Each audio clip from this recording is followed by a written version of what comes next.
I'd like to welcome everyone to the Ojai Unified School District Board meeting. If you could join us in the pledge.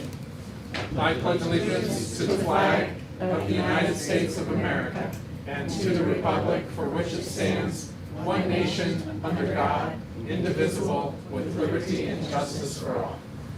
Great, thank you. And I'm not aware of any emergency additions or modifications. Is there a motion to approve the agenda? I'll move to approve. Second. All in favor? Aye. That's unanimous. Are there any comments on the minutes or a motion to approve? I'll move to approve with the addition that we got on the On the minutes? yeah. Okay. I'll second. All in favor? Aye. That's unanimous. No student representative report during the summer. We miss the students, but we wish them well. And I think the only general comments, we do have an item here. So Jim Bailey, So, welcome, board. Welcome back. Is this the first of the new year? Or is this the Yes. last of the old year? I think it's the first of a new First of the year and era. And I'm excited that Tiffany's here, and welcome, Tiffany. And I promised myself that I would share, coming to all these board meetings last year related to RTS business. I promised myself I wanted to share a little bit more than just about RTS, because I've been diving deeply in the world of education, things that are going on elsewhere, and I said I want to share more of that. And so tonight's a little bit of that first time. And in the future, I think it might be a little more organized, but I think tonight I just want to share three kind of main ideas, two quotes, and then an idea from a wonderful book by Ted Dintersmith. You guys have a copy in your curriculum and development department, because I gave a copy to Cheryl, and he's the guy who produced Most Likely to Succeed and co-wrote the book that we'll be engaging with this weekend. So first, a quote, just to frame what we're all doing here. It may sound familiar to some of you, or at least one of you. If education was just learning information, we could all go back to our houses and get on our iPhones and learn a bunch of stuff. But that's not really why we come to school. We come to school because we build these awesome relationships with teachers. We develop our emotional intelligence. We talk with Mr. Hoy about life lessons. We connect. To me, that's exactly what we should take away from Nordhoff. And so that was something that caught my eye from your son, Jem. And it focused on the idea of connection, because unless we can meet our students where they're at and then bring them along, I think we're not going to do our best work, right? So, in studying human evolution, we are social animals, right? We learn best through connection.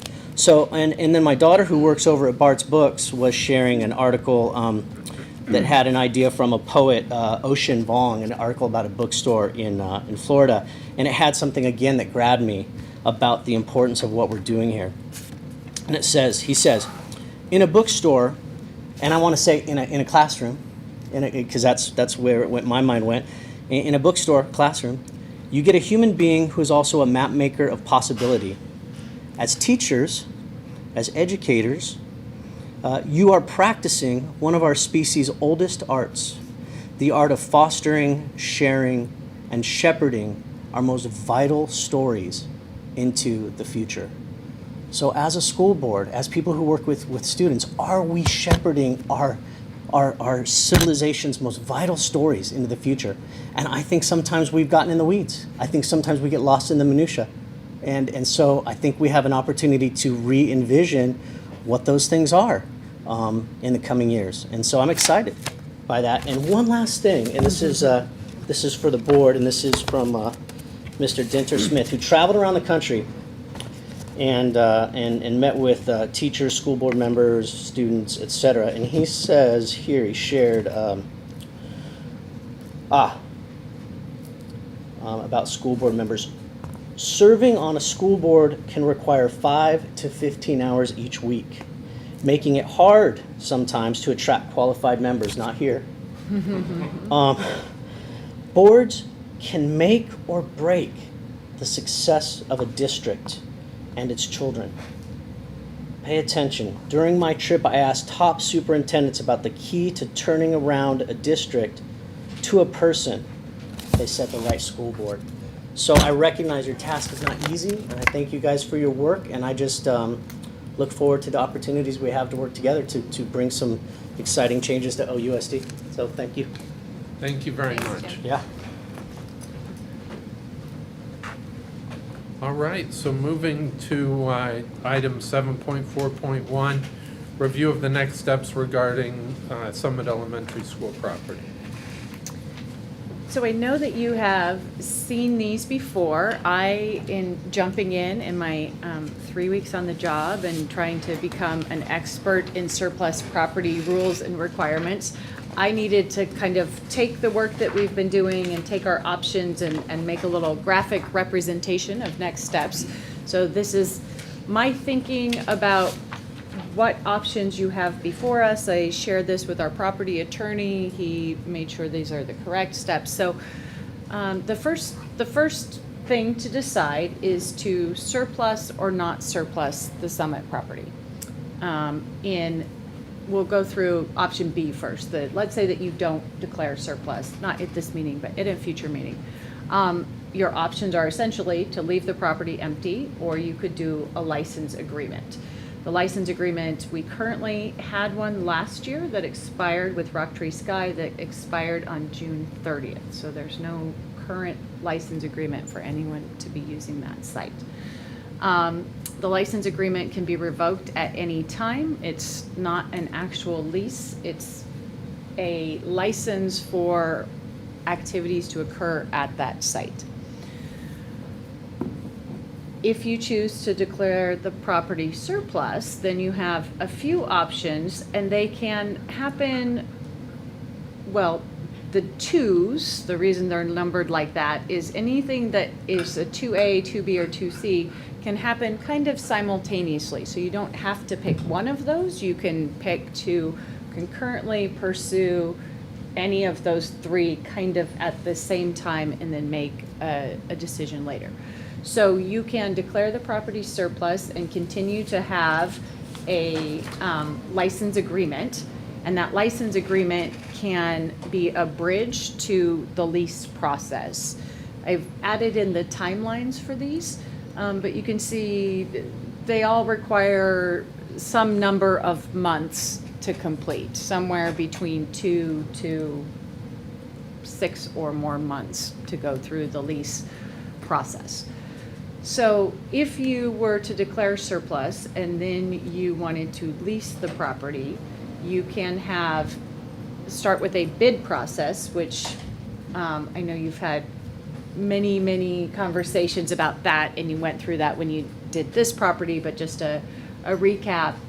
There's a specific public notification process, a 60-day timeline, then up to 90 days for negotiations, then you have a bid hearing. And the real key to the bid process is that you have to accept the highest bid or reject them all. And by the way, we didn't do that. Oh, right, We you did did not do that. RFP. Right, but you knew that you Right, had we knew the that was an process option. to do that. And the reason we chose not to do that was because if we have to accept the highest bidder, means we have no say on what goes on Right. at that property. Yes. You can have a waiver to the RFP process that you apply to the state board for a waiver. You have to have a public hearing prior to submitting your application to the state board. That requires meeting with all of our union representatives, requires going out to the school site councils. There's a whole list of people that we would engage with and stakeholders that we would work with to ensure that they understand why we're requesting the waiver. They have 45 to 60 days to respond to our or request for the waiver. Then the waiver goes to the state board. The state board meets every other month, so getting on that timeline is a little bit tricky. And there's some debate about whether or not the state board doesn't approve all waivers. There's some debate about whether or not the state board, what they want to see, and if they're not automatic. They could be denied if you haven't followed the bid process. So, but if you are successful in a waiver, then you can conduct an RFP process, which starts a lot of those timelines all over again, which you are in the middle of an RFP process for this property, so you know and understand how that goes. But it is possible to start the bid process and also start the waiver process at the same time and do those concurrently. And then if you get a waiver, just stop doing the bid process. The 2C is also leasing, and there's an ed code that specifically allows you to lease to a child care or development facility. It requires much of the same process as the other two, but it requires a minimum of a 5-year lease contract. So you still have to do all of the public notification, all of that process, but you don't have an RFP or a bid process. But you do have a 5-year minimum, and But it's the only one with a minimum. You do have a 5-year minimum.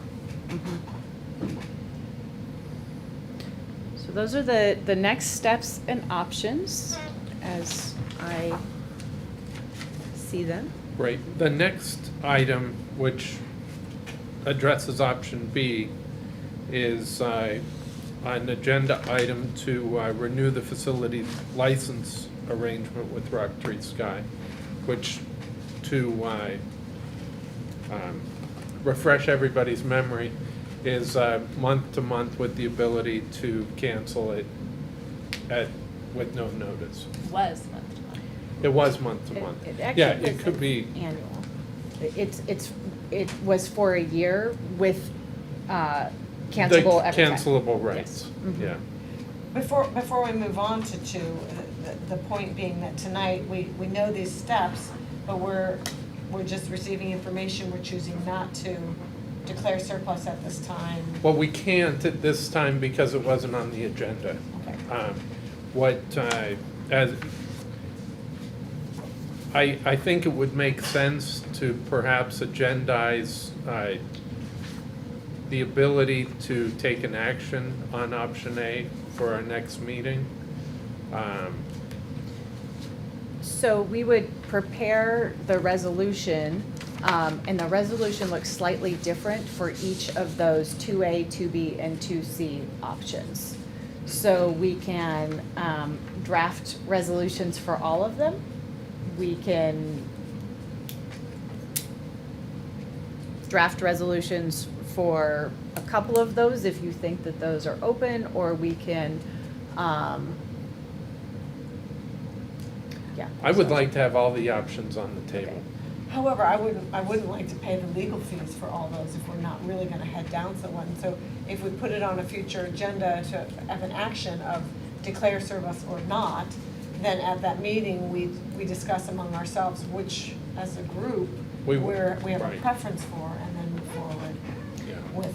So the resolution, we would, if you declare it surplus, we have the resolution available for you at that meeting. So, And you have to resolution choose would one, have- you can't just. yeah, I don't know how significantly different they are, but there is some variation depending on, or we can have two resolutions that say you can do the bid process or seek a waiver and just have it kind of as an inclusive resolution. So we would be including the bid process, given how inflexible it is. We would be including that as a backstop in case the waiver was denied. Would that be why we would be doing it?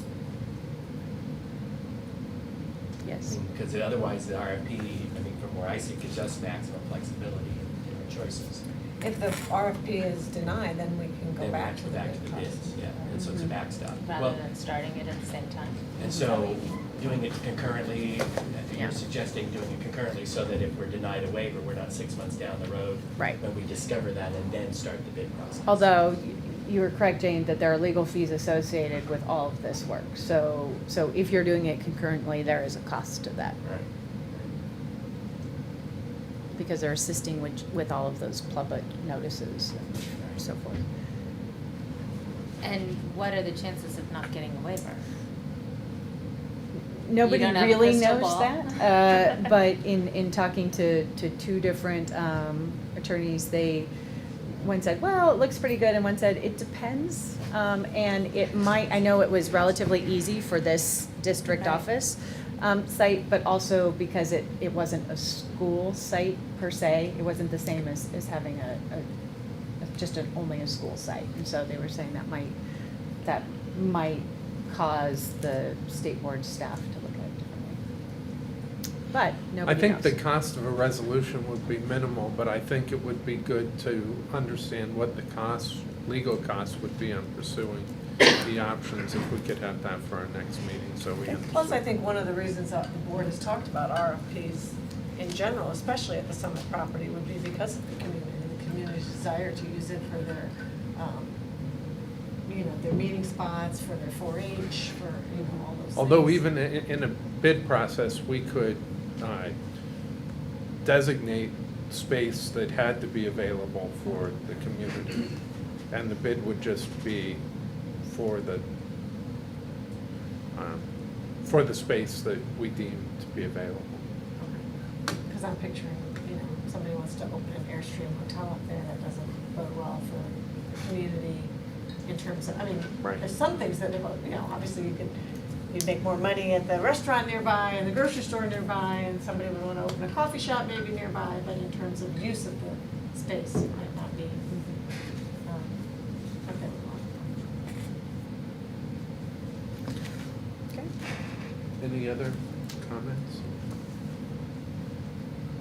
So we will prepare a resolution for the next board meeting for consideration of declaring surplus and having a resolution that would allow flexibility on choosing those options and bring back the legal costs of pursuing options 2A and 2B simultaneously. Yes. We haven't talked about 2C. I guess we would want that also set Yes. forth. Right, the cost of that. Oh. Awesome. Right, everything under option A. That would Yes. be the or, not the and, though, right? The first two could be done simultaneously. If we chose option C, that precludes those first two. Is that correct? I believe so. So we need to find out. Okay, so for the next meeting and for today's meeting, are there comments on the facility license? So 7.4.2? Right. Yes. Or should we proceed, are there comments or should we proceed with motion? Well, so let's be clear about what exactly it says. Yeah. Sure. So we're on a different agenda item now, right? So we're, Right. Related, but Yeah. different. 7.4.2, And did we have any public speakers on this? we Issue? didn't receive No? any. I actually have a question. So the, last year, in the last 12 months, we have done this standing item to review Summit School. Is there a reason if we're gonna be starting this whole process of surplusing and RFP, I don't know that there's a need every month to have it, but I guess if it's just there, we don't do anything with it. That's not an issue either. Right. Well, I think not having taken an action on option A, there's still some value in discussing it. I think if we take an action on option A, then there would be no need to discuss it until the next action I just felt date. at the beginning, it was sort of like, for the Summit community, are we supposed to come to that? Because we're listed on the agenda, and it Right. got a little confusing. I think they finally realized, it's there, they're not addressing it tonight, but it sort of felt like it's hanging there all the time versus it's set aside for 6 months and we're waiting for this process to. Yeah, it would make sense to only agendize it when we're discussing it. Sure. Although it seems like we have been discussing it every meeting for a long time. Is there other discussion? I wanted to address the conflict of interest issue that has been repeatedly brought up. And I just wanted to, pulling out my papers, to say that I have looked into it. I know that the last time this came up, I said that I was sitting with this decision and contemplating it, and have done some research on it. And legally, there is no need for me to recuse myself based on conflict of interest.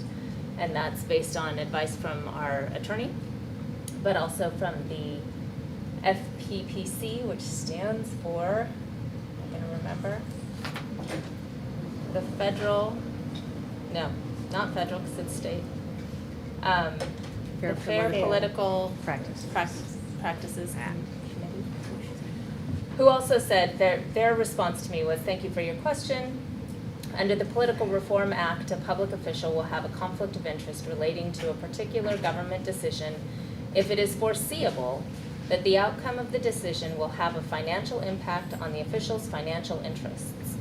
In such cases, there is a risk of biased decision-making that could sacrifice the public's interest in favor of the official's private financial interests. Your facts do not indicate a financial interest at issue. So there is no legal basis for me to recuse myself. Now it's a decision of how does the community feel, and leaving the board in the best, strongest possible stance that it can be in. And I have not gotten any feedback, even though it's been in the paper, it's been publicly discussed. I haven't gotten any feedback that the community is concerned about it. And so I'm not at this time recusing myself, and I'm still sitting with this decision and looking at the conversation that will take place right now, as to how I vote.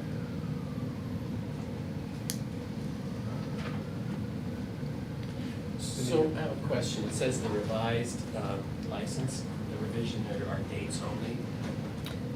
No, this is actually to authorize me to enter into negotiations to look at the license agreement with Rocktree Sky and make revisions potentially to the fee that they're paying for the facility use, and other items that may be of interest. So dates, costs, things like So I'm ground. confused then, because it's asking us to approve the revised. Yeah, look actually on arrangement? the agenda at page 2. It's described a little better there. 7.4.2 on The the board is actual- asked to Yeah. receive information and authorize Dr. Morse to enter into an agreement with Rocktree Sky for non-exclusive use of. Right, I'm looking at the item itself, not the Yeah. agenda. The bottom of the item says the exact same language. But enter into an agreement. Oh, under recommendation. Recommendation. This is the same language from the item from the last time when you authorized Andy to enter into I would negotiations. just be comfortable to actually see the agreement. Yeah, so I think what we're saying, Michael, what you want to approve and the action would be, if you look at this page, it says explanation has 2 paragraphs, striking the second paragraph and going down to where at the bottom, where it says recommendation. The board is asked to authorize Dr. Morse. So my motion would be to authorize Dr. Morse to enter into an agreement with Rocktree Sky for non-exclusive use of Summit Elementary. That's my motion. That it hasn't been We're not, approved yet, but we're Right. authorizing I her could to. offer an amendment to that, to enter into negotiations as opposed to enter into an agreement. Mhm. Yeah, I think historically, we don't have the superintendent enter an agreement. We have the superintendent negotiate something that it then is brought to us for approval. So I don't know if it's semantical or not, but I agree with Michael that what I would like to authorize is a process by which Tiffany comes back to us with a The proposal. agreement to, So my question being, if is there a proposal that we wouldn't like and we wouldn't agree to? Yeah. And my concern is obviously for the school year starting, unless we do it by next week. We can have it by next week. I think, my opinion is we've done it both ways. But I'm totally fine with having them work out agreement, hopefully being able to see that next week. This is the language from the last time, the exact No, I language, but I'm understand. happy to bring the agreement back for you to review and approve. Want to make a motion? Or Michael? Oh, sure. I move to approve 742 modified to enter, or to authorize Dr. Morris to enter negotiations with Rock Tree Sky for anonymous facilities Summit Elementary. Is there a second? I'll second. All in favor? Aye. Aye. That's unanimous. All right, moving to 7.4.3, Measure J, update. And if I can just give a little preamble here and say that we have a lot of work going on over the summer. And so I've asked for a little bit more in-depth presentation today on both the work we're doing and on some of the change orders that you'll see, because there's just a lot of moving pieces. Everything changes pretty much every day, right? Definitely. So you will get more in-depth today than you've seen, but just so that you're all caught up on the work that And we're doing. also let me know if there's a reason not to take 7.4.4 through 7.4.10 together in a vote. There is I- for me. There is, okay. I know there are a lot of questions. Okay, Um, then we'll do those one at a time. I always like it when it's taken together, but I know there are a lot of questions. I'm going to hit the high points of kind of what's going on and the newest update from when this was.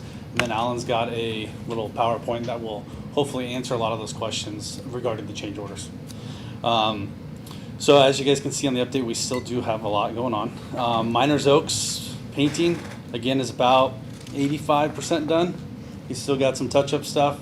But if you guys drive by, you can see the new blue is up and it looks pretty good. It does pop off the street, that's for sure. So it's coming along. Topa painting has started. They're doing the prep work on their Miramonte HVAC ground units. The units are already there in place. They're hooking them up, so they're humming along there. All the little roof projects around the district are on track. Miners Oaks, Nordoff, San Antonio, the big A-frame. Those are all on track, and we don't have an issue with any of those. The big news is that our Matilaha Dining Hall was formally approved by DSA.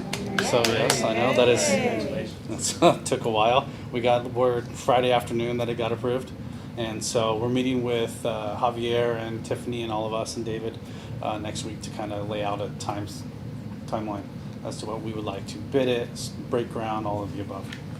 So that's great news. The Miramonte shade structure, DSA likes to throw the curveballs. They decided that all shade structures need a hydrant flow test, and so it delayed the approval by about 2 weeks. So right now, What is that? fire hydrant flow test. So for the closest hydrant, they decided the shade literally structure? like the week before we went, they decided that you need a flow test for any shade structures that were going up. In case it caught fire, Yeah, the metal Strong enough steel wall. columns. And in case the Yeah. steel caught on fire. exactly, yeah, Yeah. it happens in Ojai. Steel, Yeah. exactly. We did We pass. Can we so- do an experiment here? Yeah. We did pass, but it did delay it a couple weeks, so we have a ship date of the 16th. We're trying to move that along to see if they can start earlier, get it here earlier, and still be in before school starts. But it unfortunately set us back. And then I would say the big one we're working on right now is the Miramonte playground, and we'll have more hopefully next week for you guys on that. It was torn up. We have some subgrade issues that we're working on a solution for, and we'll bring that forward to you guys. The parking lot part of it? The or- playground portion, the basketball courts and everything, it was buckling up, so the plan was to mill it down and relay it. It turns out there was at least 3 layers of asphalt there, over 8 inches of asphalt there, and so looks like stuff's just been covered up. So we're working through a solution there. And then Alan's got the PowerPoint. Again, should help answer a lot of the change order questions as well. Okay, great. So, yeah, that Miramonte thing is something. So Measure J, the first thing on your list is the quad, and there was some questions about, are we just doing, a huge lawn? This is from our website.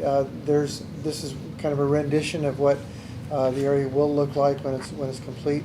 There's a trellis that's going in, and then this is kind of an overview of the whole project. And there's a lot of demolition that has to happen. One of the things that let's see, up in this area here is kind of a little stage area with some boulders that are seat walls and things like that. All those trees that are in there now come out with the exception of the 2 oak trees, and so it's a significant project. I will mention that the bid that we got for $415,000 was $185,000 below our budget. And one of the things that we're happy about there is because originally we had this project, this quad remodel and the library remodel as one big project, so that we had one contractor to deal with and not going like this between 2 contractors. But as you know, that project came in about $1 million over our budget. And so we said if we split it and do some value engineering, we can get the cost down. And it looks like so far it's working because this is well under budget coming in that. So we were happy about that. Did I hear you say the trees are coming out except for the 2 oak trees? Correct. So what we're seeing here with the trees? This is the rendition of what it will look like going forward. These trees will be put in? These are the new ones, yeah. And the reason, so not being Yeah. a person who has big projects in my backyard, it seems like, wow, that's a lot of money just for, but there's grading issues too. Yeah, there's grading over in this area in particular. There's several drains here. We're adding some drains, so there's a lot of underground work that's going on to correct And the decision to remove drainage. those trees that are currently there. Some of them are not well, and some of them are doing okay, but they're large and they're in our way. So we kind of, many years ago, my sister had the idea when she remodeled her backyard, and she said, if it's not where I want it, it's a weed. So there's some of that going on too. And I assume that someone looked at the patterns of walking and found that this is kind of. Yeah, I think the flow is going to be good. One thing I will mention back to the subterranean drain issue is that there's a drainage pipe that starts here and goes over here, and then it goes over this way, and then it comes down this way. That is about 18% asbestos. So that's going to take a little extra abatement work to tie into that. So again, it's a pretty significant project, and we were happy it came in well under the anticipated budget. So speaking of budgets, let me just kind of give you a quick overview of where we're at with Measure J for this summer at least. So this is just at Nordoff, the projects that we have going on. Starting with the quad, we had a $600,000 budget. The backfill bid came in at $415,000. The track redo, we had $323,995. It came in at $296,000. So we go through the canopy removal, the building eye roofing, the blinds, the bathroom remodels that we're doing. 3 of the bathrooms, because we have a huge budget for redoing bathrooms. We're only going to spend about an estimated $20,000 on those 3 bathrooms. And so we still have other bathrooms to do, but we're not spending as much there as we thought. The pool restoration, we had almost $500,000 there. It looks like we're going to be able to do for about $75,000 to get the pool up and going for the next 3 to 5 years. And that doesn't. Wow. Yeah, that's That a was lot big thing I less voted than. against because it was so much money and. Yeah, yeah.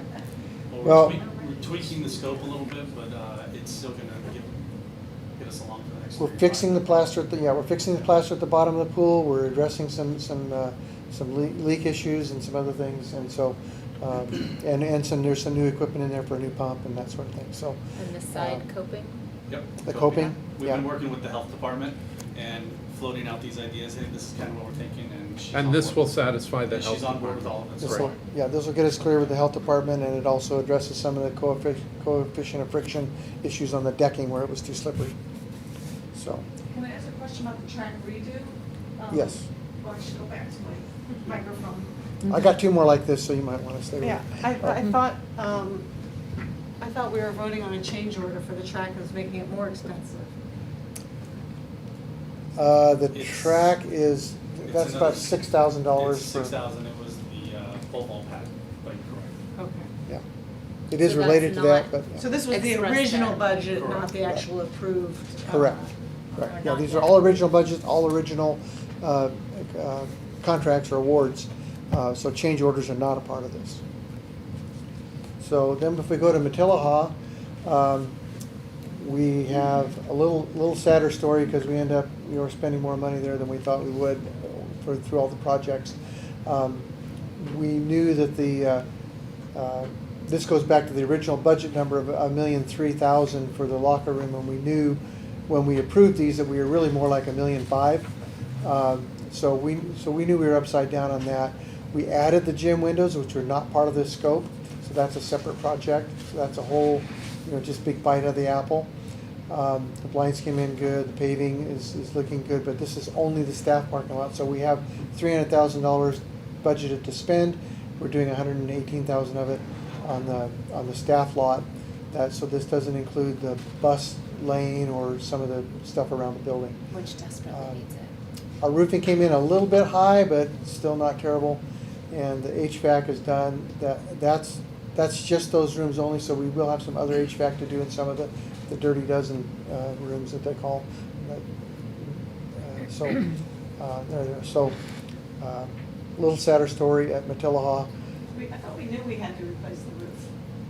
Yes. We had no budget there. It was rolled for the gym?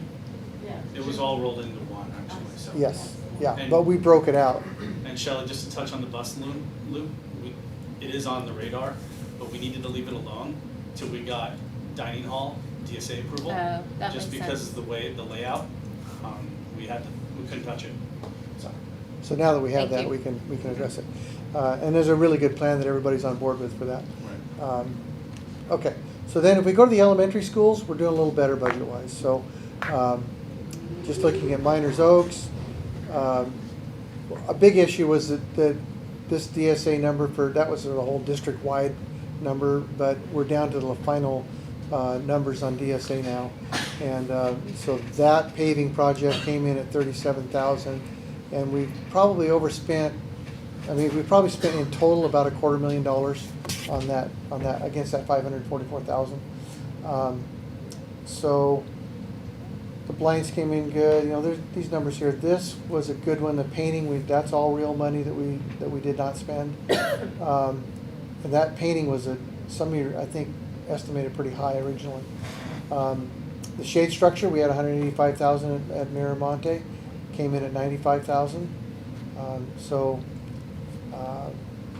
We've done the groundwork only on the HVAC for Miramonte, but there's not that much roof work to do, and we're only spending $67,000 of a $500,000 budget. So things are looking a lot better on the elementary schools. And do I have my next slide? Does it show? No. Basically, if you add all this up, there's about $7 million in budgeted expenses, and we're spending about 4.5. So we are doing well. Sounds like pool money to me.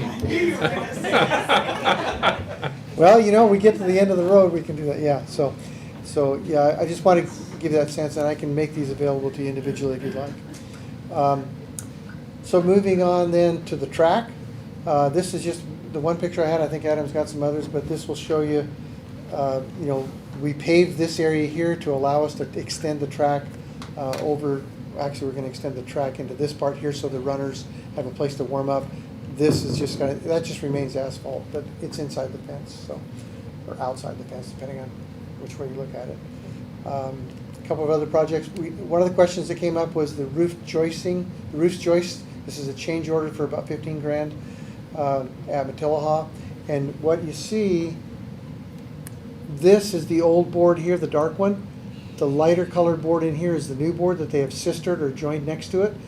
This board, when we cut off all the dead wood and the termites and water damage, didn't reach the wall, so we had to add the other board. So we had to go through and do every one of those roof joists. which included taking down all the blocking that was between them and then putting it all back up. So, so the material and the labor on that came to $15,900 and change.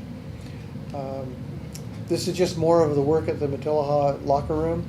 These are 42-inch deep foundations that are about 3.5 feet wide.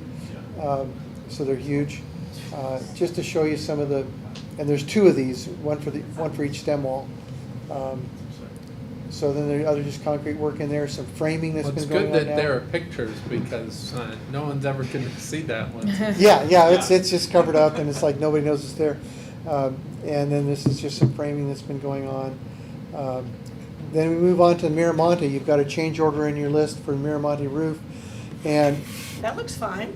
sure, there's a corner right here. The building actually makes a corner right there. And what was happening was for many years, maybe 10 or 15 years, water has been setting in that corner of the roof and not draining over to the drain. And so eventually the roof membrane failed. It got inside the wall. So this is a piece of plywood, part of the shear wall here, that it's all eaten up.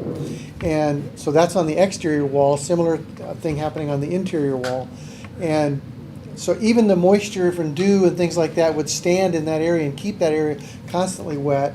And so the wood's just rotted away and it affected the inside too. So that's where you're seeing that $32,000 change order to repair all of this, because they've got to basically take that wall down to the studs and replace the studs and come back up. Because it's been that way a long time, but we didn't know it until you opened the roof. And then you could see it. Back to Matilaha, we have new windows. And that's an inside-outside view of that. And so that's going to look really great. No more birds in the gym, I guess. No more birds in the gym, although you could open those windows up and they could fly in if they want to. But if you remember before, these were all these windows were painted the same color as the building, and they didn't allow any light through it all. And they also were not all windows. Some of them were plexiglass, some of them were science projects and people's homework. So Will this increase any ventilation? yeah. Okay. I mean, they open the windows are, but the windows are the same.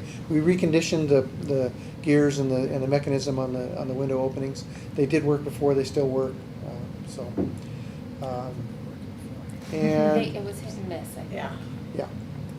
So then this is just a couple of pictures of what's going on with the staff parking lot. We did remove this tree because it was lifting the corner of the building, so it had to go. We've redesigned some things there. Here's what's happening in Miramonte Playground restoration, all the grinding up of that.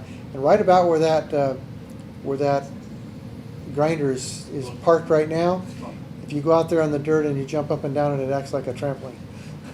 The whole ground waves because It's like a waterbed. It's like a waterbed, yeah. So that's the issues that we're dealing with the soils engineer. And then finally, one of the reasons you have us here is to oversight what's going on. Oh. And I spotted this from Ojai Avenue as I was driving by. And I immediately went by and stopped him, and I contacted the contractor and I said, these guys need a longer ladder. So he did comply over here with a longer ladder. So, that's it. Questions? Got a small one, just, I saw the references to tax on some of the bids. I always thought contractors didn't pay tax, and why are we paying tax? A contractor will pay tax on the materials that he purchases, or he will not pay tax and pass that along, or he just includes it in his contract price, but he still pays it. I thought when like you were using it, as like when I go to Aquaflow, they ask me, do I have an account in my contractor? I thought they didn't pay tax if they're using it. No, they pay it. The only way they don't pay tax is if they submit a general resale exemption certificate, Yeah. and then they're responsible for collecting and paying the tax. Right, so that's if So if they they do it in the sell it. contract, they might just collect it and and Yeah. pass it on. But there's a taxable labor, because if you take something new and make something new, like if you go to Lowe's and you buy a 2x4 and you pay them $1 to cut it in half, that's taxable labor because they created two new things. It's crazy. So that was my big question, this EJS Matilaha gym blocker, there's $2,060 Yeah, 15% and tax on the labor. that's a 15% markup that he does for him. He gives us everything it costs, and then they mark it up 15% for his overhead. That's not tax. If you're reading the line that says 15%, right? Yeah, yeah. So that's just his overhead markup.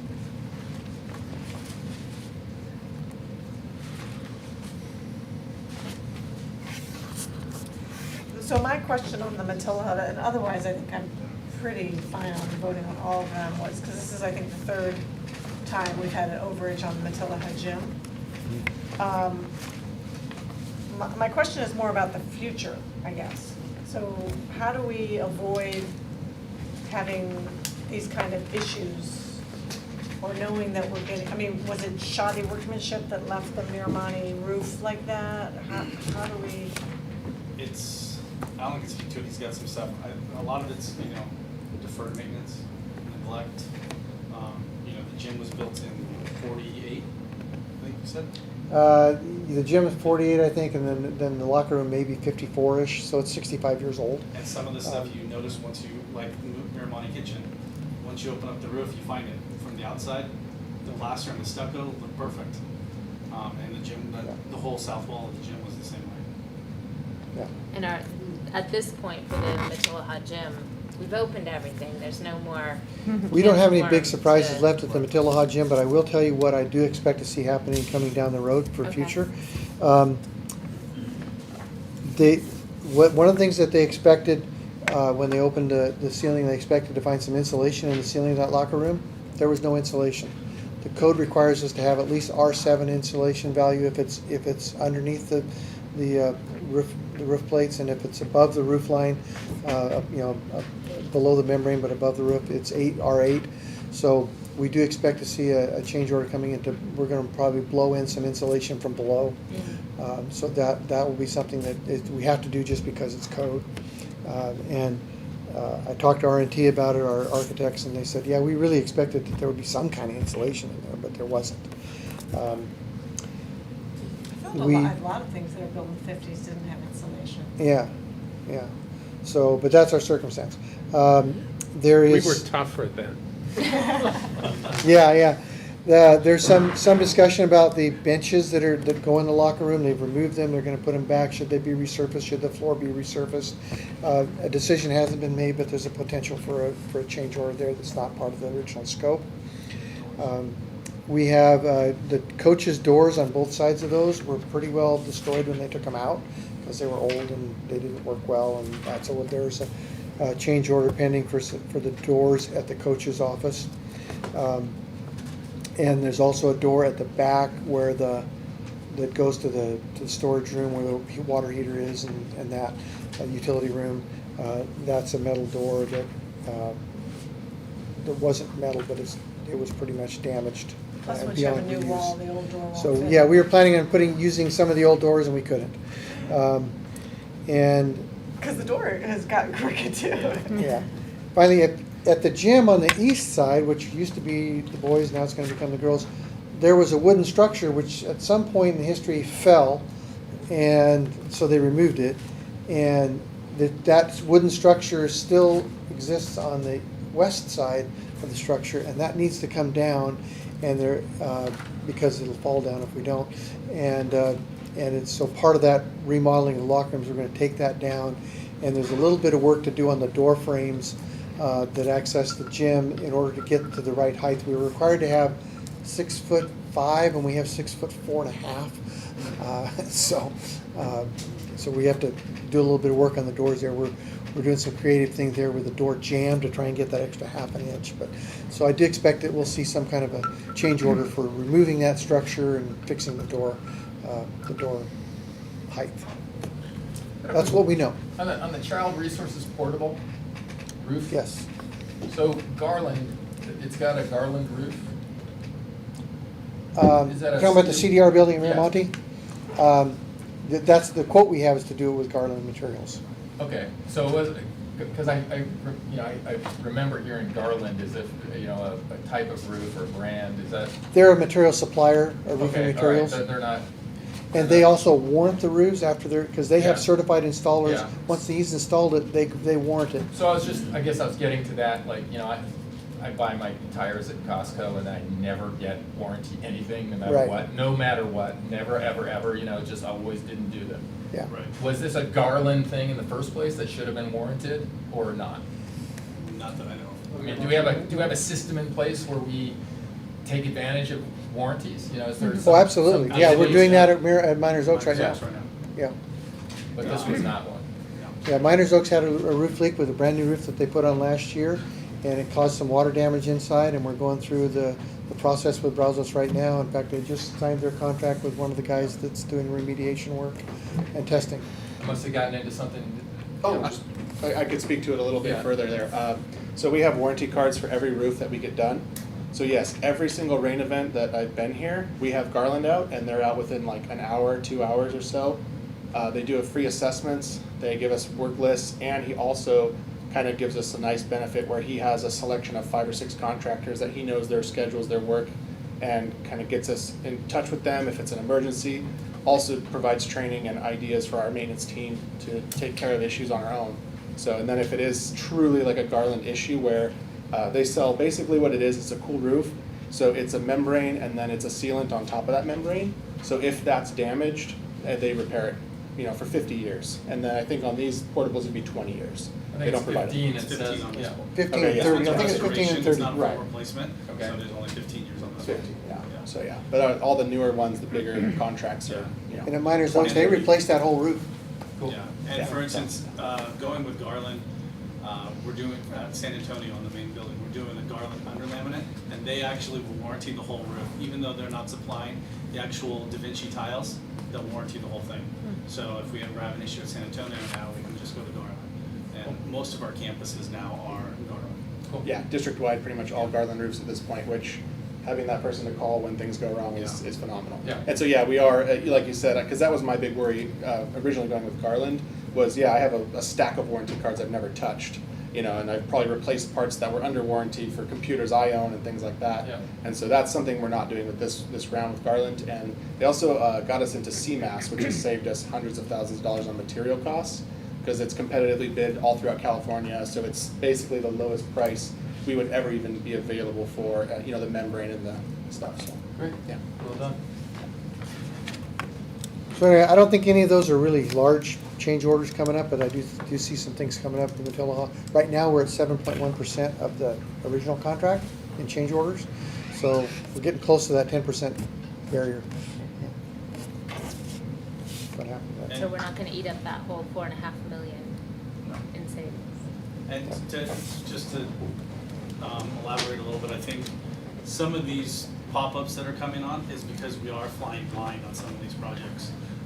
You know, like the gym and the insulation, one would expect there would be insulation in there. And it's a lack of drawings too. We don't have, you know, all the drawings. Or the Miramonte playground is a prime example. You know, we dug down, Alan and I actually went out there, and he swung a pickaxe for a couple, and we found 2 layers. Turns out there's at least 3 layers, and 1 layer matting and 8 inches thick. It's, yeah, again, we're flying blind on some of these projects that once we open up the walls and open up the parking lots, we're finding some things that need to be fixed. So. And so are we doing anything so that, you know, in 30, 40, 50 years, when they're doing this again, they're not coming back and going, yeah, know what those people did, and there's no drawings, and there's no plans, and... Right, everything is actually loaded into Excel right now, so everything is digital. Yeah. Yep. Just put it on Betamax tapes. Exactly. All right, any other questions? So I just have one that I'm, this, CDR building. I'm not confident that this is a building that I'm interested in us restoring. I mean, my understanding was they were moving the special education room at Miramonte to another spot so that the TKK could move into that and share the playground with the other kindergarten, where Kelly Mays and her job share partner were. And so I don't know, I'm interested in getting more information about that building and the real need to use it at that site. I'm comfortable with waiting for information too. Will that affect anything scheduling wise? If we put it on the agenda for next week to look at it after getting more info? We can hold off a week, but the crew is on there, so it's treated as a change order. So we're not remobilizing the whole crew, because they are finishing up Miramani. But I don't see any problem with holding off a week. Because it's gonna take at least that long to get the other work done. Exactly. On the admin building. Why don't we get more information on that for next week? Miners Oaks. I think you're referring to Miners Oaks, where they moved the special education classroom, not Miramani. You're right. Okay. But I would still like to see how many fourth grades they have, what rooms, why we need this thing out there. I don't really like where it is on the lot either. It's just a weird, or maybe I'm thinking of Miners Oaks there too. Miramani's the one right by the highway. It's on the side, yeah, it's on right by the the bike highway path. side in the back, behind the school. Right. And there's the playground with slides right in front. Yeah, but it's TK now, right? It's kind of. And it's a TK. And- Angie has some insight actually as to why they want to keep it.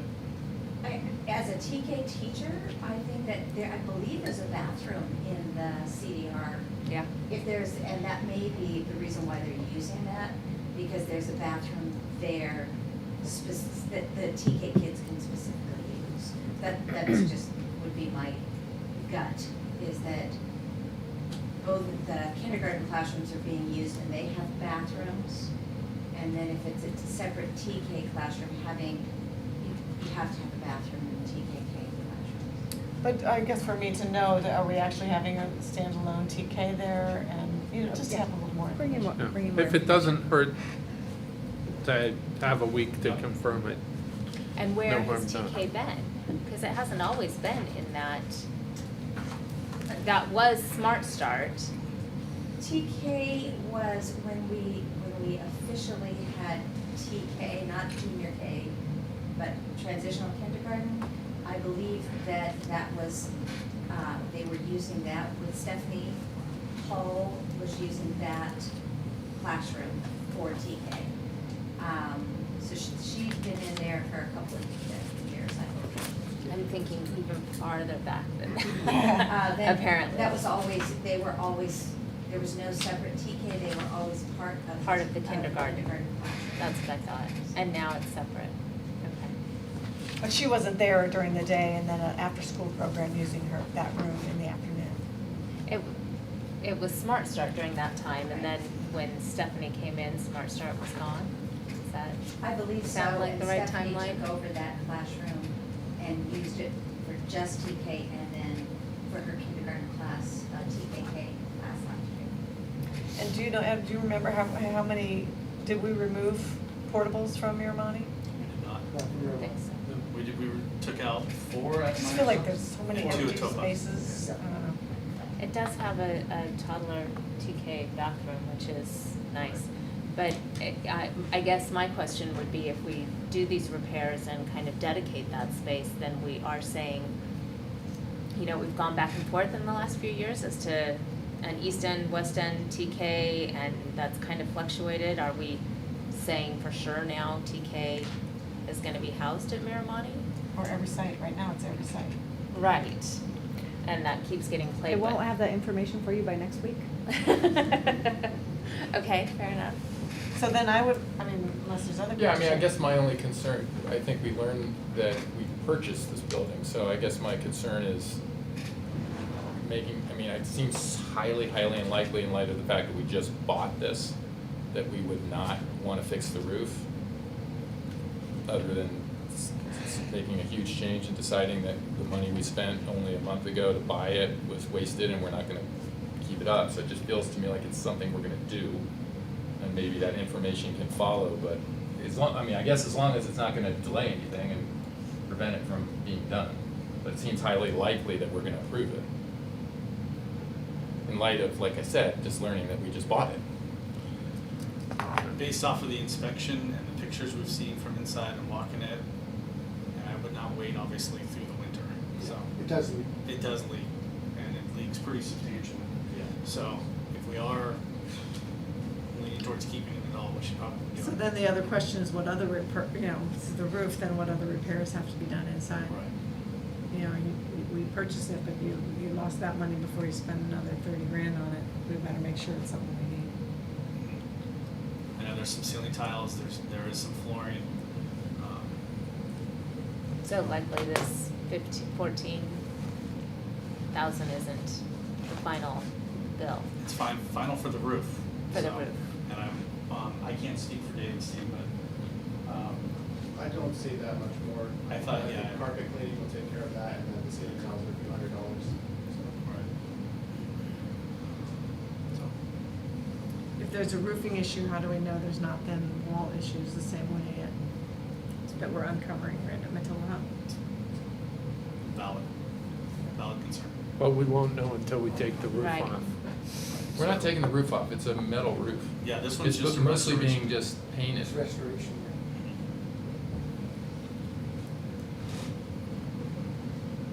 Well, I'm willing to approve 7.4.4 through .9. And hold All off right. till next week on Well, we some- have a motion on that. Why don't we, is there a second? I'll second. All in favor? Aye. Aye. So that's unanimous. So 7.4.10, do we, there's, no harm done if we put that off for a week? Not at all. Okay. Why don't we, I mean, are we, is that okay with I everyone? think that's a good idea, yeah. Okay. All right, we'll table that for a week. So then, excuse me, in addition to the potential additional repairs, et cetera, you can bring you some information as best we have about the ultimate disposition of this property per se, right?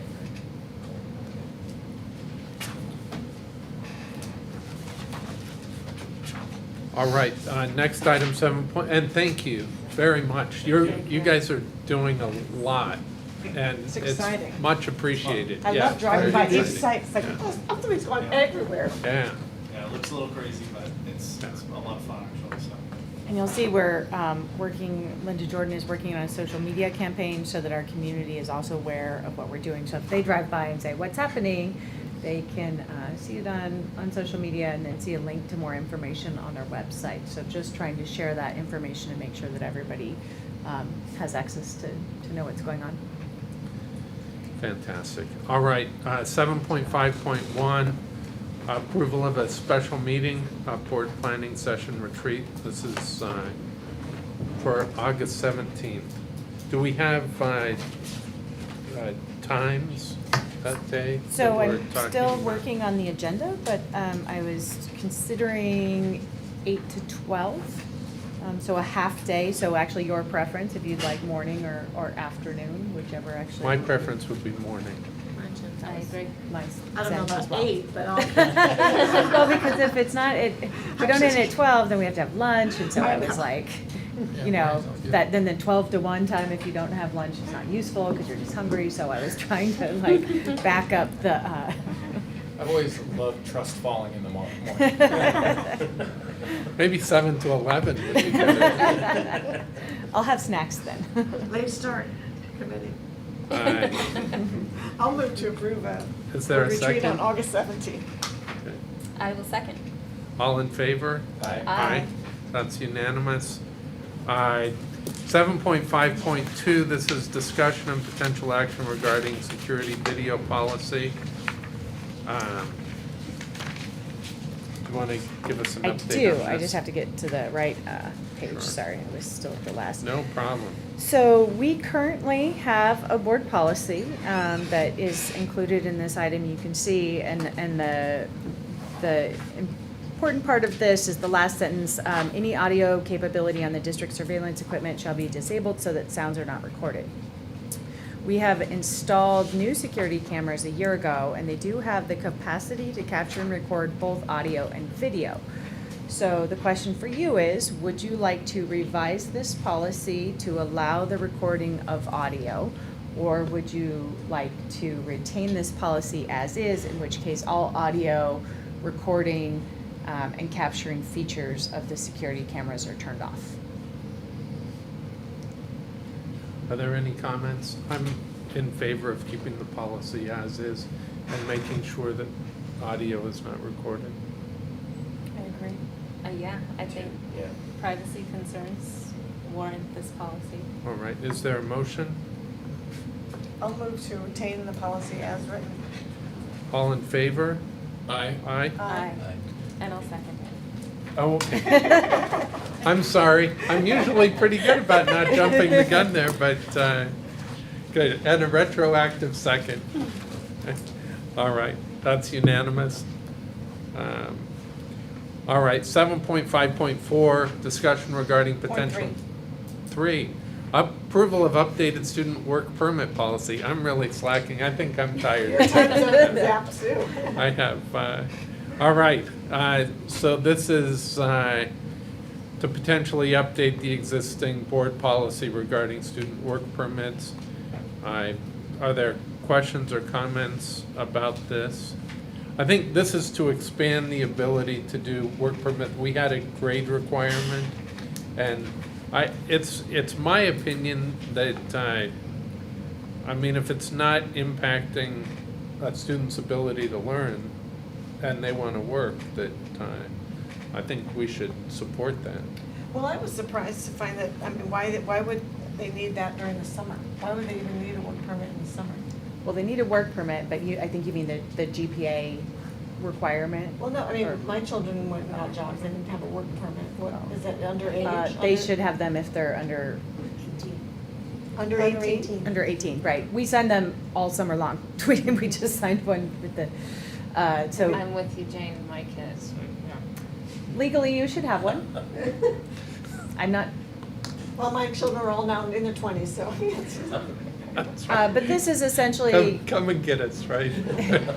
this gives us the lead, my office, the ability to waive the grade point average, particularly during the summer. So we have kids coming to us right now that might not meet the grade point average. Prior to this policy, we would reject their work permit, even though there's not necessarily anything they can do over the summer to raise their GPA. It's not conflicting with their schoolwork. It's just punitive at that point. It does feel a little bit punitive, so this would just give us the option on a case-by-case basis to work with students and allow them to work if it makes sense, given whatever GPA they have. Do the work permits have expiration dates? They do. Those that we issue during the summer expire 5 days after the start of the school year. So the student needs to go back to the school and receive a new one. Yeah, you know, I guess I overall feel like the two things. One, the policy should be more flexible. And I would encourage the school district to be more engaged with the parents. You know, because I could even imagine a situation where a kid who's less than a C average in the school year, with the parents' advice, might benefit from the structure of a job. So I like the flexibility. I also just, you know, hate arbitrariness. So I hope the flexibility is being applied consistently. But certainly, especially with parent involvement, it would drive me crazy as a parent if I felt like my student would benefit from having a job and my district said, no, I'm not going to let you do that. Which has happened this summer. Yeah. So this came to our attention because of a case very Yeah. similar to that, and so we thought we should bring it for your consideration. Right. Do we have a motion? I'll move to approve. Second? I'll second. All in favor? Aye. Aye, that's unanimous. All right, 7.5.4, this is the potential banning of rodenticide use. Are there comments, questions? My comment on this is, And we have a small Oh, presentation, actually. then let's if you, do what? We would If love you would to like have the a- presentation prior to comments. Wrong with an either uninformed comment. way, I'm especially good at uninformed comments. So, David Rogers is presenting, and then Becky Beckett has been championing this and working on the information around this as well as a passionate project of hers, so. All right, so I thought we should initiate with just describing what rodenticides are. They're actually pesticides that are designed to kill rodents. current research from the Department of Fish and Wildlife, EPA, all of those good places, actually state that all mammals are harmed by current Category 1 rodenticides. So I don't know if you guys are aware, but secondary poisoning, that sort of thing, it is very real and is a huge concern of a lot of groups right now. They're basically classified into anticoagulants and non-anticoagulants, which always messes with my head. Non-anticoagulants induce organ failure, and anticoagulants basically eliminate your ability to clot blood and you bleed out slowly. So they're both very, very potent. Secondary poisoning is when neighborhood wildlife or pets eat the poisoned rodents. I don't know if anyone on the board, are you guys aware of this issue, or have you heard this before? Okay, I felt like it's not really new information necessarily. These rodenticides are designed to build up in the body to create those toxic doses. So when you eat several rodents in a row, a couple nights in a row, you end up starting to build it up enough to kill foxes, mountain lions, pets, even children. So rodents will remove small portions of bait and oftentimes drop them, which leads to secondary exposure in children when they find them and eat them or come in contact with them and then lick their fingers and things like that. So this is definitely a rising issue. I feel like I see something in the news about it every other week at this point, where a lot of cities are looking at banning these things. The only two I know that actually have done it is the LA City Parks and Malibu City. So they are moving to reduce all rodenticide use. There are several bills out. One is AB 1788 that's going to ban anticoagulant rodenticides as of July 1, 2019. So there are other bills. I didn't want to put an exhaustive list together just because it's a little bit boring, but there are a lot of movements right now there's so many different classifications and categories of rodenticides. So many people who haven't banned rodenticides necessarily still moved all of their operations over to the second, far more expensive, less lethal, less dangerous rodenticide. And so that is where a lot of people have gone. If they haven't banned them, they've gone to that secondary rodenticide. That bill is retroactive to July 1st? So that bill has already just happened. passed. It did pass. It just happened. And there are, obviously these sort of things always have those sunset clauses, and then they also have measures in them to get people to go because they're so pervasive. They really are everywhere at this point. And so it's hard to get people to change gears, especially when it's more expensive and more involved. So we are going to see the effects of this coming soon, not so much right now. And that's why we're really trying to get ahead of this thing. So we have been talking internally, I would say for years with Becky, and I've always enjoyed the conversation, but I've just felt like, we'd be the first ones, and no one's really talking about it. It's a little scary. But we have an idea. So we're going to work with the Raptor Center to install owl boxes on every campus, strategic locations. Our grounds and maintenance team will work together to seal up entry points in our buildings. And I think with that combination, we really do need to have regular inspections of all of our buildings to make sure that new entry points have not been created. We really should be doing that even with rodenticide use, so that's not something that we're not going to do regardless. Removal of bushes that attract rodents, replaced with native drought-tolerant varieties. That last sentence is mine. Really trying to go native and drought-tolerant. Our custodians will, at a minimum, remove trash from the classrooms every day. That's already happening, but I think it's just a matter of priority, just making sure people know that that's why we do it. We will use electronic or snap traps when issues arise, and analysis of success after 6 months to reevaluate if other actions are needed. So make sure that we're not sending ourselves down a pathway that isn't sustainable. Have the bushes that may need removal been identified? Well, What are we talking about? I think that we need to definitely do site surveys and find those problem areas. One area we tried to remove was really difficult because the neighbors really love the bush, but I think that the health of our students and the health of our campuses is going to take precedence over someone really liking the flowers on a certain bush. And we're going to have to work with them to make sure that everyone feels like they win in that situation. Well, and in some cases, it may not be removal of the plant, it may be a trimming and pruning. Absolutely. Because rodents are using, Right. use them as Yeah. bridges. That's a ladder. Yeah. Precisely. And also, yeah, in strategic locations, so up against your building where you can gain access, a no-go. Out in the far fields, not such a big deal. Well, you're just trimming it away from trimming the backside. Right. So there's a foot between the building and the bush. Exactly, yeah. So some of the benefits would be elimination of secondary exposure issues impacting students, wildlife, and pets. Elimination of rodent smells when they die inside walls or spaces that are difficult or impossible to access, and that does happen a lot here. And it's a cost-neutral solution. So we think it's about $5,000 a year that we spend on rodenticide, and we believe that we'd spend about that much in sealing buildings and taking some of these steps. But then each year, I think that we would end up saving money, assuming this does work after our 6-month analysis.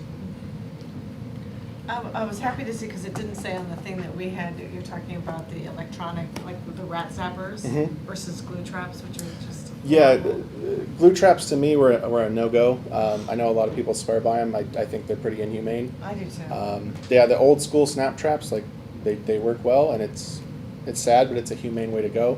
And then the electronic ones as well. So. And you said it's, Additional, I'm sorry, an additional benefit of having the rapid purchase and the L boxes is that it changes the behavior of the rodents, whereas the rodenticide does not. It does nothing to make rodents not want to be there. It just eventually kills them. Whereas the presence of the predators makes them more cautious and reduces the numbers of rodents that are coming into the area once you've excluded them or reduced the numbers. So it has a longer term effect. Yeah, and actually in some preliminary research, things like, you don't even realize how symbiotic the relationship is, but neighborhood cats will come out and actually hunt at night and do that sort of thing, but we don't really see that now because we actually may be harming them or, killing, cats that are feral, but we'll start to see that more once we actually do this move. And so it might be a little bit better where nature's taking care of itself. And when you do have cats around, they tend to also, like Becky said, modify behavior. Versus rodenticide, there's nothing that keeps them from, they actually like it. It's an attractant in a way because that'll get them to eat it. So. on the last slide you had in 6 months, analysis of success after 6 months. I'm Yeah. curious who's gonna do that and what success looks like. I think I'd be the one to lead that, and I think success to me is really talking to and communicating with all stakeholders. I think we need to communicate with them beforehand, so making this change, hey, when you guys come back, here's what to look out for. Let us know how we're doing. Along with my staff kind of being in tune with what they're seeing. Chuck, you can kind of speak to that. You're going to know pretty quickly.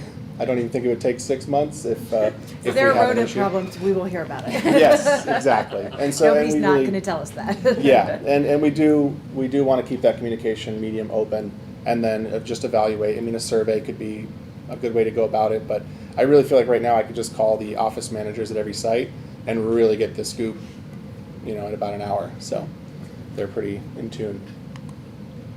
If it works, I'm thrilled. Me too. My concern is I don't want to have to come back if it doesn't work and vote to use rodenticide. Sure. So I guess my preference would be to do a temporary ban, have us do absolutely everything we can, not use it. If it works, then we can come back and do a permanent ban. But I would hate to do a permanent ban, have this not work for whatever reason, and then have to come back and vote to use. I will say that even with the bait stations there, and they've been there for a long, long time, we have the rodents. So when I sit in my office at Chaparral, after the students have left, I hear rats running on the ceiling. Yeah. I had convinced myself that they were squirrels on the roof. Until we had contractors in doing wiring, and I heard the contractor up in the ceiling cursing about the rapid. So, I've got rats and they're still squirrels, there. so, yeah. Yeah, yeah. They're still here, and that's really a big driver behind this. Is even the rodenticide isn't truly working. So we want to do something more effective, and we have to get rid of the rodenticide to do that. And part of that conversation in 6 months can be: do we pick something else that's less catastrophic, less chance of secondary poisoning? But I would really love to try the earth-friendly version first, and then have that conversation. Are you suggesting, Thane, that there'd be like a sunset clause, like this goes away after a Yeah, period that of we time, do, we do, if we it's do a nothing? 6-month period, that we do a 6-month ban, and then, So I'm not saying that, but you would, Right. the board is asked to, so we would approve a 6-month ban of rodenticide, or 8-month, or 12-month, or whatever. Just Or we suspend just use. do the ban as written. Suspend use. yeah. Yeah. Just suspend use of rodenticides for 6 months as part of this pilot program. One concern I would have with that is in partnering with the Raptor Center. Obviously, from their perspective, a prerequisite for putting up owl boxes or raptor perches on the campuses is removing the bait and getting time to make sure that it's out of the environment. And I'm not sure, I haven't talked to them because this is new, but I don't know how willing they will be to encourage raptor activity on our campuses if there's a possibility that in 6 months, poison will be back. I have with the field studies class, seen an owl that was killed by secondary poison with its mate flying over it. It was horrible. So that's where this started for me. I want to add too, I mean, it's not something I ever really focused on, but to your point about approving rodenticide, I think if we ever do use it, we should approve it, because I think I don't think we should have poison on our campuses, and I think we should approve this, and then if it doesn't work, the idea that we would go to a rodenticide, I assume, would be something that we really want to approve by going through a real process of sadly deciding that there's absolutely no alternative. So, I mean, to me, I hope we certainly never have to go back to rodenticide, and I would like to try many alternative ways of doing it before I would go back to that. I think too, for me, I mean, the idea that we would ban it, I mean, obviously, there's a lot of places that are talking about that and trying to get rid of that, and I would like to be a leader in that. And if it, I mean, as you said, it's not working 100% as it is, what we would be talking about would be an epidemic change. And, I don't know that I see the likelihood of that. Then there are other options. Maybe we bring in some cats. Yeah. OUSD And cats. if you've read the book, eventually elephants. I mean, my concern is I'm hearing about the rat-borne diseases that are happening in the city of LA right now. And I have heard that some state agencies stopped using rodenticides and have now started reusing them again because they weren't working. It wasn't working to not use them. And frankly, I'm more concerned about the students and not getting rat-borne diseases than I am about other animals. I just have to have priorities, so. Yeah. Absolutely. There was a study done in Ventura, their location district. They chose 2 areas. One, they kept the bait stations. The other, they removed the bait stations and they put raptor perches in owl boxes. And what they found was the concentration of rodents was lower in the area that did not have the rodenticide. So neither one was rodent-free. But there were actually more rodents in the area that had the bait stations versus the raptors. And again, the bait stations are very attractive. Yeah, and state parks I do think are a little different in a way. We can actually try to mitigate some of those bushes that are attractants and also get rid of the food sources that are attractive. I mean, a state park, trash cans, camps, wild, areas, they have plenty of places to nest safely. I could see where they could be overrun pretty easily. If we take this seriously and actually do what we're supposed to do in regards to cleaning up the landscape, I think we have a higher chance of success than the state park. But I definitely understand. I'm hoping we do. Chuck, did you have something? Yeah, I'd like to speak to this, if you will. I've been in your grounds department 23 years. In the year 2000, we had an act in the state called the Clean Schools Act. And so some of the concerns that you address about what's being used on the school campuses, for example, chlorine has been around for many, many years. It's not even produced anymore because of the residual effects. So we we have been, as a district, choosing to contract out the use of these chemicals that we personally have not done it since 2000. And you as a board have approved what chemicals can be used, and it is approved and sent out to the parents what has been used. So that list has been greatly reduced. What Becky and Dave both are talking about, which is something that we embrace, is called cultural practices. Rattlesnakes are a common thing. We haven't had that discussion yet, but shrubberies close to Summit School, for example, has been an issue with toka. So culturally, the clearances that you're talking about, the cutting of labor, the buildings, the custodial staff, we've experienced this at Nordoff over the years, with reference to how soon those buildings are cleaned after activities. If you've got a building full of debris for the weekend, roaches and rats do well, so you know what you're addressing. So cultural practices is something that we do as a labor team, so that we don't have to go to that chemical level. Owl boxes have been installed with the Raptor Society at least 20 years ago at all of our schools. And as Becky said, we have contractors who have come in and destroyed that establishment because the owls have been established. I know in San Antonio we had a loss there. And that wasn't us personally, but through contracting. So the ideas are good, the cultural practices have been there, but it is a buy-in.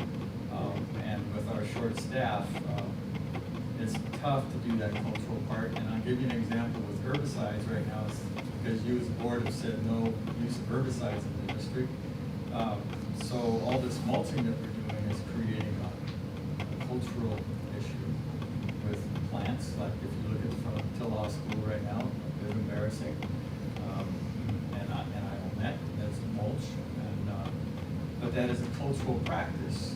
And that leads into the bigger conversation that you're saying, because the density of our students and the staff that's coming in to clean up. The chemicals are a fallback. The cultural practice is what we need to address. Yeah. And we have been, and the boxes have been there, as Becky's pointed out. We've had their involvement for quite a few years, and it has been very successful. I'll give an example of one summer at Nordoff. We trapped 400 gophers just on the Nordoff baseball field alone. And the raptors, the owls, the wrens, the hawks, the buzzards, they would line up on the baseball diamonds every day. The restaurant was open because that was our cultural practice. And the sense of contracted that work out, and I will tell you how we do that. It doesn't involve chemicals, but it's something we don't want to talk about. I don't think the public would like it. But the other issue is about offending people. Because when I put a gopher in a Maccabee trap, it's dead. It's instant. It's like that mouse trap. But if people are offended by that, I have to be somewhat discreet with that. So, but that's a cultural practice. Okay? And to get away from the chemicals, we aren't using arsenic, which is something that used to happen. That's part of the Clean Schools Act. So there are some things happening, and to tie it all together, as Becky's talked about, to keep it going, we do need a buy-in, but we need to understand not using an herbicide. Everything I do is now times 5. I'm cleaning in front of the Tillaw at least 5 times in front of any school because there's no herbicide use. Mulch isn't the answer if it's not a complete process. And so what you're asking is if we're not using stuff for toxins, then what is the complete cultural practice? So that's why I just wanted to bring it up in that context there. And so you do have some things in place already. The Clean School Act is our biggest driver for that. And outsourcing it as an alternative is what we've been doing, which is kind of like, I drink 1 cup of coffee, but it's this big now. I would like to ask the rats to just leave and have them go. But that's never worked for me. Yeah. Well, thank you. So, anyway. So that is actually, I'm glad you touched on that, because that was a question that I had in terms of what you were presenting. There is some additional work, it appears, right? Yes. The priority on the daily and the daily trash, patrolling the schools, covering all those little holes, those kind of things happen. Is that compensated by the offset of the work for putting out the poison? And if not, have we had conversations with all the stakeholders about the viability of that? So I had conversations with several stakeholders, but not all. The general consensus was, like Chuck said, as long as it's a culture and it's as Chuck would say, as long as it's a priority and that's something that we're going to do, then it can be done. And that's really what a lot of these conversations are about. And so when I said, for example, custodians making sure the trash is cleaned every day, you know, a lot of times if we have an event or something where they get pulled off, we need to make sure that busting the trash every day is actually priority number one. Or maybe it can skip a day, but it needs to be followed up on later. Yeah. And I would So- say, in general, to Chuck's concerns about contracting out and to our concerns about custodial, that's a high priority of mine, and it's something that we're working on multiple solutions for to try and address those issues. So you can look forward to in the future additional concerns, but understanding that if we want our schools to be clean and safe and welcoming for students, that takes work. And so we're working on the funding solutions to try and do as much as we can with what we have available. Yeah, absolutely. But this is included in part of that overall plan. Absolutely. Well, and I love the way this comes to the board. It comes from you to us, rather than a board without information dictating to the, you know, people at the school level what they have to then accommodate. So this to me is a no-brainer. I love the fact that you're asking us to do this, and I'm very much in favor of it. Awesome. Thank you. And I'm willing to not make it just a 6-month pilot program. I'm not sure, maybe you guys have more information, but I feel like 6 months may be premature to see how truly those patterns have changed. I May think- take a little longer than I think we need. I think 6 months is an analysis, like Right, an to update. To analyze it, Mhm. but a full season, a full year goes through the rodents life Mhm. cycle, the different seasons here, ebbs and flows in activity levels. You know, it could be that, you know, that we get lucky and have a 6 months where their activity was gonna be lower anyway, and the following 6 months is happening. I'd be fine going with the year. I mean, I just don't want it to be forever and take the tool out of our arsenal. Well, I'd like to hear, you know, not necessarily a board agenda item, but hear back in 6 months how we're doing, and go from there, but. Yeah, I do feel like that would be a very good way to go, because if we had to abandon the project, it didn't work out, and we need to find a new solution, I really don't think it's rodenticides in the current form. I think we need to do far more research, and we, meaning I, need to do far more research, talk to a lot of people who are experts in that field, and really figure out what we can do to mitigate things. But what's interesting is there's such a correlation. When you use rodenticides, you're supposed to do all the things that we actually detailed: busing trash, taking care of landscape, actually sealing up buildings. There should be no way for a rat to get into the attic at Chaparral High School, for example. And so I think we have to do it anyways. And so it's kind of a neat opportunity to see if that really will take care of it.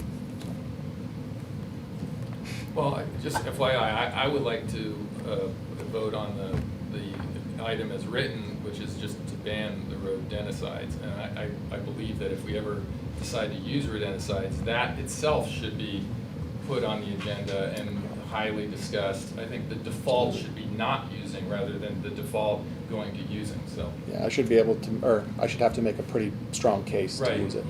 So So is Kevin, that I a was gonna say motion? the same thing, I think the motion will divide us perhaps, but that if the motion's seconded or not seconded, or passed or not passed, but I agree with you, so is that a motion? That's the motion. I'll second that. All in favor? Aye. Aye. No? So it carries 4-1. All right. 7.5.5, discussion regarding CSBA annual conference. So the California School Board Association is an organization that serves you, that's here to connect you with other school board members. Sometimes being a school board member can be lonely because you don't have, there are people all over the state that are doing the same work. And so this annual conference is an opportunity for you to connect with both other school board members around the county and then to learn to further your knowledge in areas of interest. So it's a pretty well-attended conference. I actually had, in my previous job, presented there a couple of times.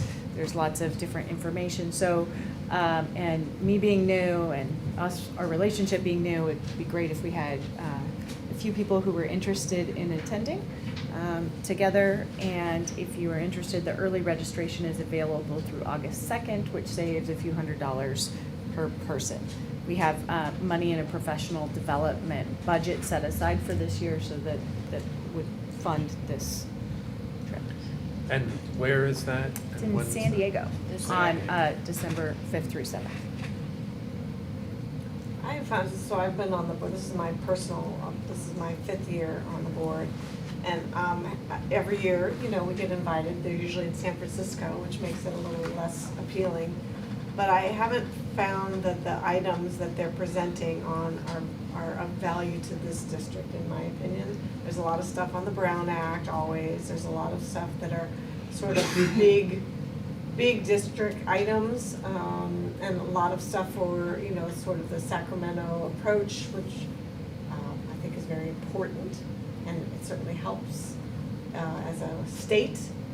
But for me personally, I haven't found like a draw, you know, like maybe one thing out of the whole weekend, like, oh, I'd like to go to that assembly or whatever it's called, you know, presentation. That's just me, so I'll probably pass.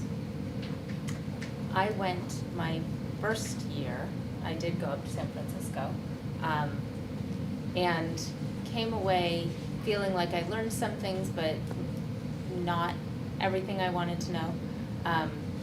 And so I do wonder if that was, you know, I don't think I'd even been on the board yet. Like, it was in December, and really I hadn't even sat up here.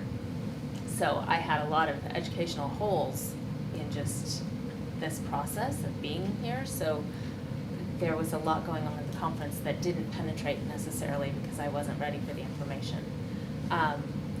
In the last couple of years, I have found it very valuable to talk with other board members in other areas, Ventura and Santa Barbara. And so I do think it can be valuable to go and meet other people and understand what's going on in other districts and what the discussions are. So I would like to be able to go. I'd like to see a group of us go. I'd like to look into it more. I haven't had a chance to really look at the agenda yet. I attended when I was first elected, and yeah, I mean, I'm open to it. I'll say, you know, I mean, you know, I don't know, for what it's worth, sort of making categorical comments about it without knowing what the particular agenda is. I will say, you know, the interesting thing is there's a part of it that actually kind of slightly, I was gonna say turned me off, but maybe a little bit, which was, there was kind of an encouragement to feel like being on the school board was sort of an insider thing. And there's like a lot of this, like, you know, like idea of kind of making things, in my view, kind of almost more complicated, or suggesting to the people that aren't on the board that what we're doing somehow is so sophisticated that it's not really, you know, something that you can, and I kind of resented that. You know, I sort of felt like on the issues and stuff, it should be pretty much apparent what's happening, and shouldn't focus on this sort of priesthood of being in the school board.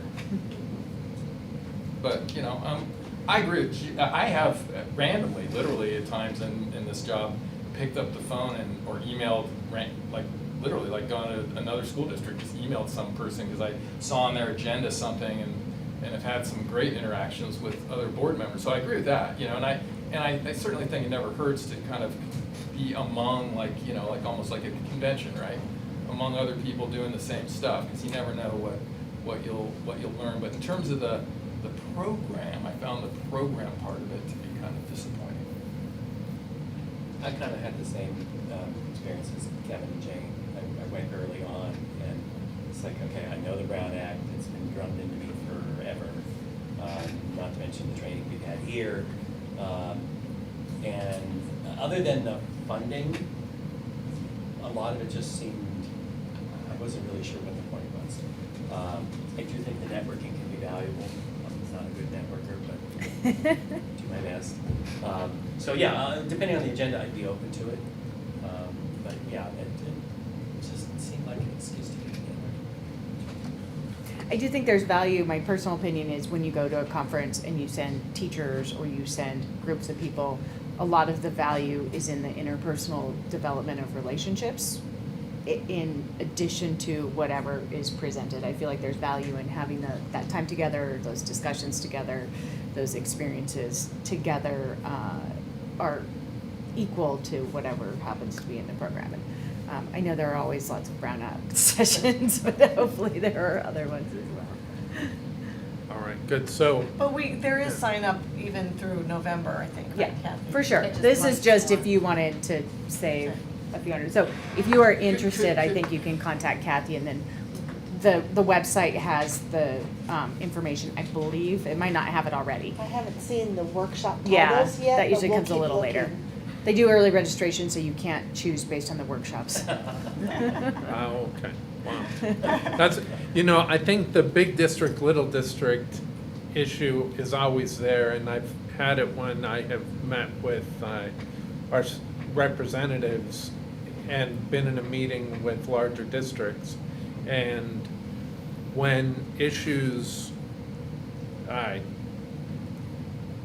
when it would have benefited us to go one way and benefited the large district to go the other way, it was clear that the representatives were going to go with the large districts and ignore small districts, so. I'm also exploring the Small School Board Association, which we are not a part of, but our ADA would allow us to be a part of the California Small School District Association, CSDA.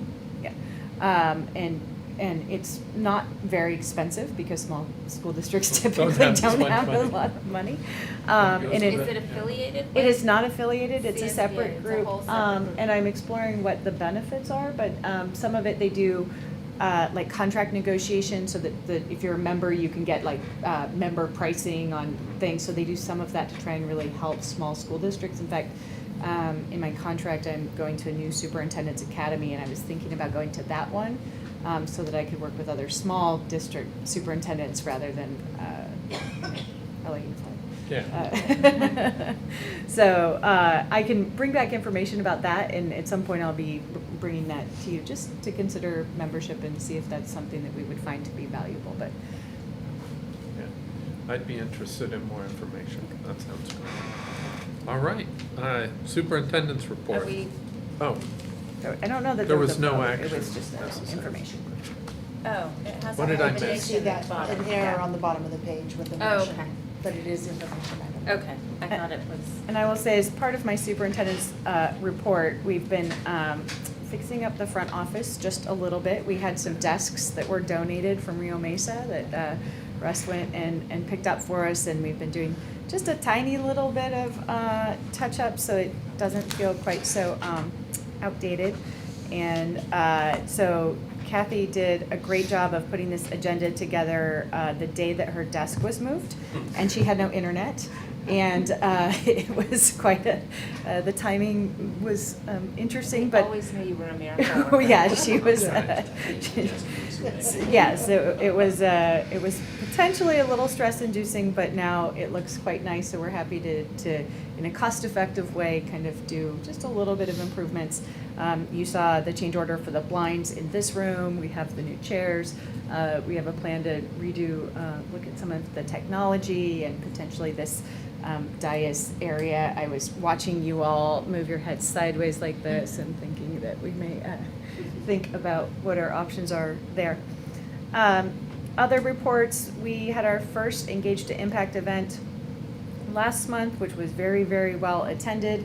We had lots of feedback. I am working, when I'm not doing a million other things, every time I have 5 minutes, I type up a few of the cards to put into a document that I'll share with you at the retreat. We have our next event this Saturday. We have a student panel with 8 students who will be viewing the movie and then providing feedback and then having small group discussions with the community so that instead of talking about education and about students, we'll be talking with students about education, which I think will be great. And then our third event is. And what time does it start again? 4. 4 o'clock. 4.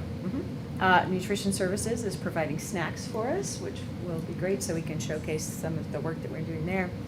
Sunday, August 11th, we have our third and final event. We are working with the Alliance for Education Equity on that event. They're helping with the planning of that. So to be determined exactly what that looks like, but the invite for that should be ready for Saturday. We're trying to have the invites to hand out at each next one. I am reaching out, I've been reaching out to companies that do virtual board documentation. And it's interesting, the ones that are not specifically for school districts are significantly cheaper. So you can get one for nonprofit boards that's $14 a month, or you can pay $4,000 a year for board docs. And so I just like the church chairs, sometimes when it says school, then we get charged a little bit more. So I'm looking at the functionality of those, and hopefully we'll bring you a couple of different options for you to consider to say, for the price, what are the important components for you to have. And then finally, we are doing a lot of work with our nutrition services. Julie went to a training last week at Oxnard Union High School District, was hosting for the region, and it was talking about plant-based options for kids and how to, we brought that back, and we've been looking at ways that we can increase options for students while also working on making it a cost-neutral program. And so I'd like to bring to you, have Julie come and do a presentation on some of the exciting changes that we have planned for nutrition services at a future board meeting, probably not next week. Right. Sounds great. And the most likely to succeed event, where is that? It's at the Boyd Center. Boyd Center. Sarasota. Good. All right. Any items from the board? Board member reports, items for future agendas? I would want to re-engage the question of better sound for our meetings, and maybe go to lav mics for That's each. part of the tech plan that I was Right. kind of mentioning. Yeah. So I will bring to you a Yeah. plan for, actually an action item for you to consider live streaming. And if we decide on live streaming, then that kind of determines what type of microphones and technology. So that'll be an action item probably in August. Cool. Because I think all of us agree that we want as much transparency as possible, and that live streaming by far would be the best approach, so that people can even potentially watch from home, and then if they see something they want to comment on, in the small town, they can get here in 5 minutes. Or we can have a phone in the back of the room like the That's the Oxford truth, though. Anyway, I'd like to just get us to that point where we're consistently live, and that we have, we've had battles about whether our sound is horrible. I'm on the sound is horrible side. I just think we can do better, so it's more easily watched at home. With the assumption that if we do those things, more people will watch at home? Is that the goal? The hope? At least it's The available. assumption? That's why I'm not worried about putting a phone in the back. Also, though, there's been some discussion about having summer meetings, and this idea of, well, people can't be here in the summer, and so we stopped some things that would happen maybe during the summer, but if they were live streamed and people could watch them from wherever, if you were available, it might allow some more options, and people wouldn't feel like I only get the information if I'm sitting here in the room. Right. I would like to welcome you and say thank you for joining us and working hours and hours before you were on contract. Officially probably been on contract for, 15 days now? This is but, the middle of my third week, which I said to somebody today, and they said, that's not true. But it actually is true. I think that's why I was remiss in welcoming you, because it seems like you've been here for a while. I have. And, but Come it's to our great to have you meetings, here. and you've been Yeah. engaging with so many members of the community and the school district, and the impact stuff has been amazing, and I hear a lot of buzz and excitement, including from the paper. I will share, I moved into my house on Monday, so I am now an official Ojai resident. My husband's at home Totally settled unpacking in, right now. right? No, I have not actually really been home since I moved in, but we're very happy to be part of the community and to live here now. And it was so great this morning was the first day I drove here from my house, and I was like, that's Oh. such a better commute. Congratulations and welcome. Thank you. That's great. Yeah. I just, I was thinking about an update for Matilaha, just to see, are we on track? How's everything going? And then I started kind of thinking of timelines. We meet next week and then after school starts, like that doesn't leave a whole lot of room. But if just, it doesn't even need to be an agenda item, just an update of how we're doing. Well, I think our next meeting is actually August 14th. Oh, okay. Which is before school starts. Okay. However, I would also expect that they may be busy getting ready for school to start. So we can bring a report at that time, and I will consult with our staff about whether they would like me to give it or if they have time to come in and give it. Right, and if it's just in a Friday update, Okay. would be okay. Just, Hey, the you teachers know, have moved in. Yeah, great. checking in on how things are going and Okay. if there's total panic over the gym not being ready and the construction of the new cafeteria and so nobody's doing anything but white knuckling or, you know. Great. Anything else? All right, consent calendar. I'll move to approve the consent calendar. All right, I'll second. all in favor? Aye. Aye. That's unanimous. And 8.4, the quarterly report. I think that's part of the calendar. Is that part of the consent calendar? Yeah. Great. All right, that's included. Thank you, everyone, for being here, and thanks to all the board members. We will now adjourn until next week.